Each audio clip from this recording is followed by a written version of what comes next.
caamsaan itti dheerate daa'ima isaatiin qotiyyoo gatiitti camadeettiin qotaa jiru qabeenya Oromiyaatiin kana jiraachise mootummaa naannoo Oromiyaadha jechuudha. Fannoolee agar kuraat ነው መከታ ነው እስከ ሶማሌ ድረስ ይዋጋል ከንጀዴ ከሌሰ ሂደቺሴ ወለጋ ሀገም ሰራቲ ነመ ይበተቆ አጀሲሴ ሞቱማራ አንጎረ ጅሮ jechuudha mootummaa naannoo Oromiyaa jechuudha. Shimallis Abdiisaachuu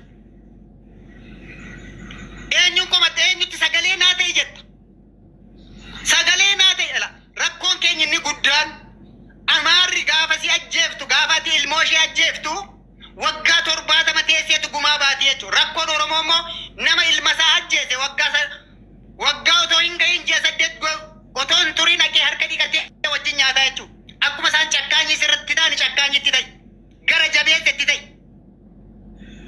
gumaa baafachuuf ati laga gaman deemtu baasaan laga ce'anii tufanii gumaa si baafatu ati bara.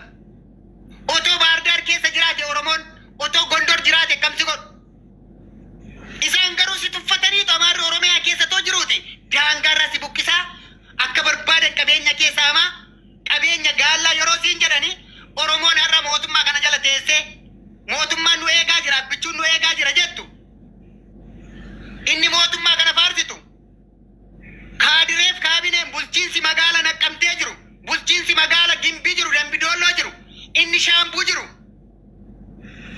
gimbii jettee sirba baarsaa turte gaafa kaleessa kubbaa duukaa fi ijoolleen Oromoo dargaggeessi Oromoo jechuudha. Haadha Oromoo buqqaa jiru isaaf zumii haasossi dhukaasti jechuudha. Argaa jirra miidiyaa kanarraati bara. Gadi bahiiti hidhadhu kuwaasii duukaa fi guudhiisiiti halagaan biyya sirraa fo'achaa jirti. Waan baay'ee argaa jirra alaa fakkeessituuma kanan jibban wanta uummata Oromoo sagalee ta'u fakkaatteetu hannuura Finfinnee kanatti wal geesseetu warrumtan keenya fakkaatullee poostii tokkootiin uummanni dhumeetti gadi baatee moottee loltu wajjin mee akka eebbisaa Soolampaa loli meeqiite warra akka gajooti la'uufaa tokko warri kuwaasii bira dhaabbattee zumii haasosii dhukaastu sun dhugaama jiru walitti himna. Kan har'a haadha Oromoo Wallaggaa fichisiisaa jiru buqqaasisaa jiru artistii gaggameeyyii warra kaleessa Oromiyaaf jee sobee nan qabsaa jee sirba kijibaa nutti sirbaa ture. Warra garaaf sirbaa turan sana har'a kan uummati keenya Wallaggaa irratti duguuggaa sanyii raawwataa jiru fannoo caalaa abbootii amantaan abbootii gadaadha haadha siiqqee kaadiree Oromiyaa kana keessa jirtu lafa kaare meetira 50 dhugaa haadha Wallaggaa dhugaa abbaa Wallaggaa kan ukkaamsaa jiru warra garaaf lafa kaare meetira 50 magaala Naqqamteellaa magaala Finfinnee irraa argatteetu har'a dhugaa uummata Oromoo Wallaggaa ukkaamsaa jira jechuudha. Walitti muu wayya daleela uummanni Oromoo Wallaggaa jechuudha. Uummanni Oromoo Wallaggaa mootummaan sin jaalatu inni hojjetaa mootummaa taatee Itoophiyaa kana keessa bakka garaa jirtu inni Dabuu jirtu inni Affaar jirtu inni hospitaala keessa jirtu inni baankii keessa jirtu gadi bahiiti hidhan yoo hidhannoon qabaanne yoo gadi baatee lolanne firraati boruma baraan boosaa jettu duutii saafee bu'aa namni isa du'ee bu'aa jechuudha. Ati har'a angar guutee irraatii uummanni Oromoo du'ee buqqa'ee jettamiti borimmoo karaa naannoo biraa qophoofteetu daransi bukkisti jechuudha. Daransi ajjeefti jechuudha. Har'a bo'uu qofa miti maalitti qophaa'an jiraa jedhe maaltu natti adeemaa jiraa jedhe gadi bahiiti hidhattu baqattee magaala teessee dhagaa falattee qaansiraa hojjechaa oolaa jirta har'a dargaggeessi Oromoo handhuura Finfinnee teessee jechuudha.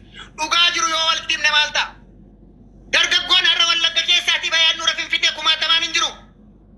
Sagalee naa ta'e dhagaa falataa oolaan jiru qaansiraa hojjechaa oolaan jiru gadi baatee hidhattee daangaa kee irratti duute haadha kee abbaa kee dhiiftee magaala gurguddaa galtee taa'aa jirtu.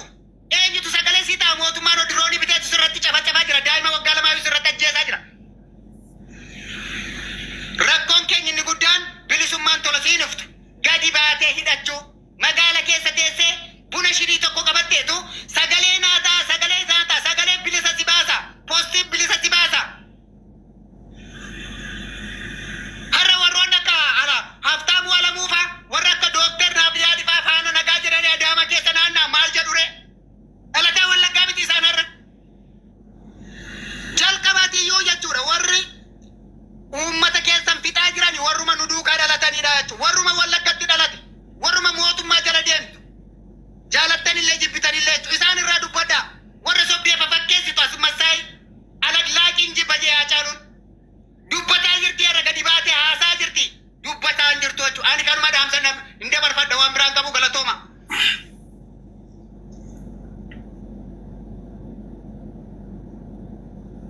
Hayyee galatoomi ilmi dhugaan siifaa dhalatu Oromiyaa.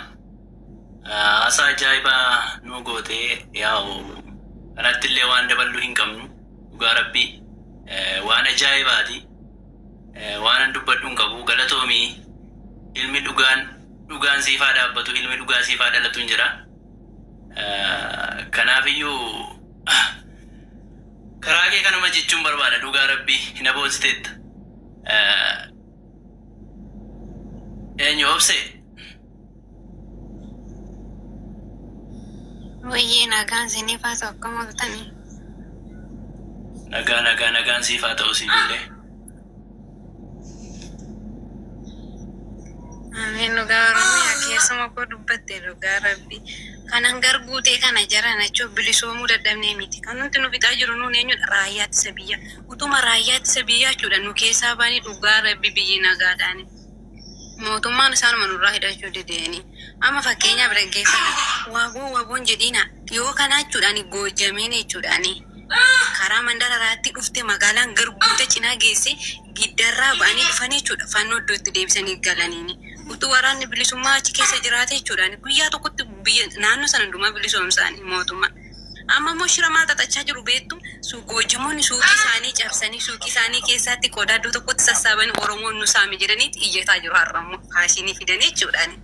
Kanammoo kaabineen jala bu'anii sirriidha uummata Oromooti saamee jedhani. Bakka shirrii Wallaggaa irratti xaxamaa jiru namaan galu.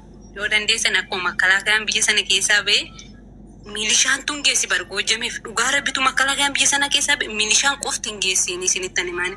Eenyu kan biyya fitaa jiru waraanatti biyya. Mootummaan waraanatti gadi fida isaan dhufanii uummata Oromoo achitti hin qaluu hin ajjeesu. Guyyaa tokko tumbuu dhaggeeffadha guyyaa tokko dhufanii jechuudhaani magaalaan garguutee keessatti guyyaa tokkotti nama 24-25 badaa jira makalaakayaan gara fannootti. Safaruma sana jirti fannoon dhuftee fudhattee deebiti. Waraana bakka makalaakayaanti bakka nurraa ka'uu qaba. Nuti kaanoo miti yoo sagalee nuu ta'uu barbaadan jechuudha. Uummanni akka nagaatu makalaakayaan nurraa yaasa'u. Bakka makalaakayaantu nurraa baanan biyyi keenya nagaadha. Milishaan biyya keenyaaf gahaadha. Qeerroon biyya keenyaaf gahaadha bara.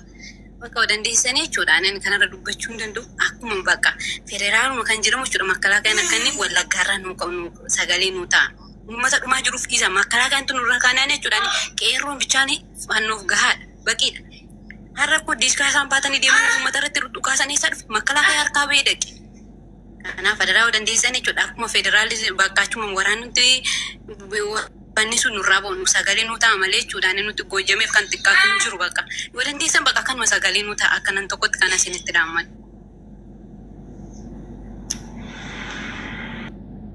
Hayyee galatoomi obsee yaada nu laattee fi egaa hundiyyuu dhaga'aa jira waan ta'eef waan ati haasa'aa turte maal akka haasa'amaa ture hunduu hin dhagaa waan ta'eef atillee galatoomi. Kunillee waan beekamaadha maal akka inni ta'amaa jiru eessaa akkam fuudhamee uummanni kun ittiin cafacafamaa jiru jarri kun qabaatteen miti. Jarri kun kaleessayyuu qumxaatiin dhufte uffata ittiin uffattu iyyuu hin beektu surree iyyuu uffachuu han barsiise Oromoodha dhugaa walitti himuuf.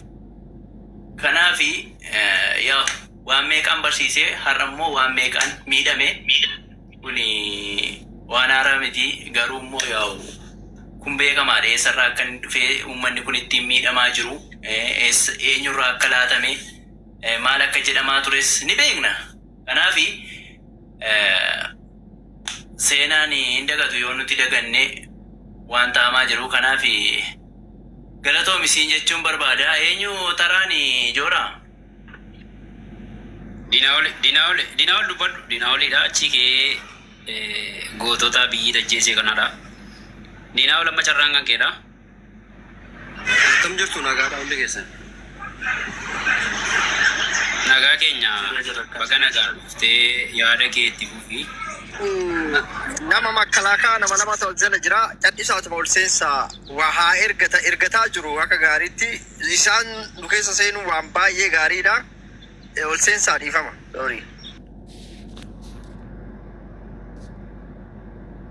Lajoora olin gashin diinni harki eegaa nu duukaa ol galeen dubbatu waa'ee saba keenyaarra dubbachuuf mirgan qaban isaanii harki isaanii. Makkalaakaan tokko ishee mirgan qabdu uummata Oromoo irratti dubbachuuf isaantu uummata keenya nyaachisaa jira.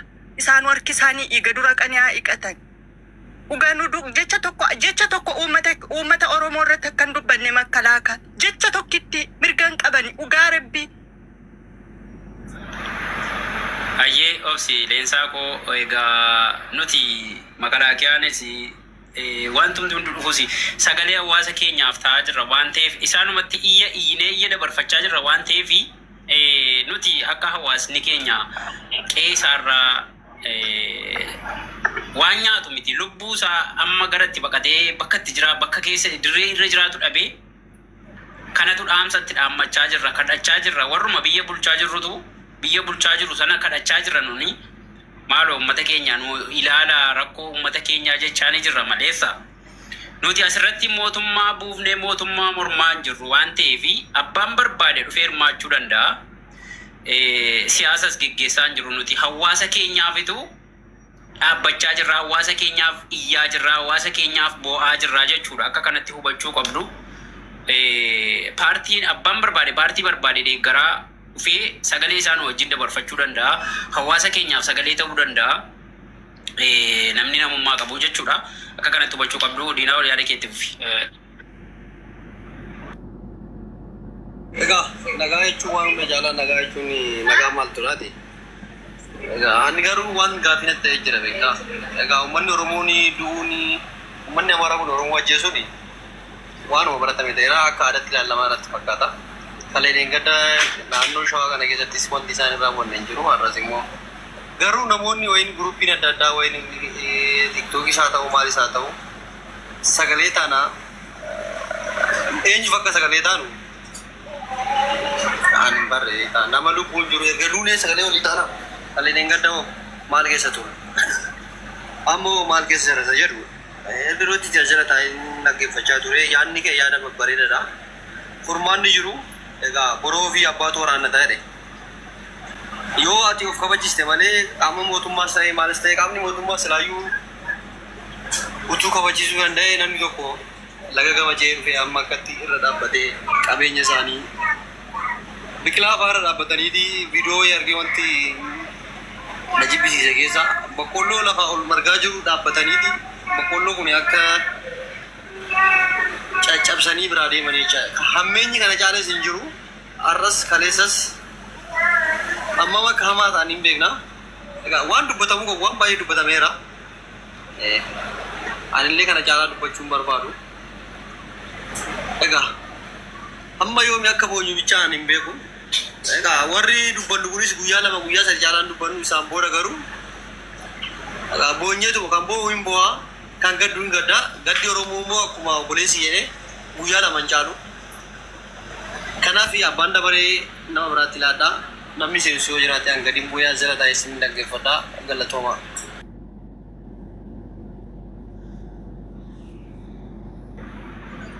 Alisa warra taanuuf eeyyuutti taana abbaa gootota biyyi tajjeese mee yaada keessanii kana booddee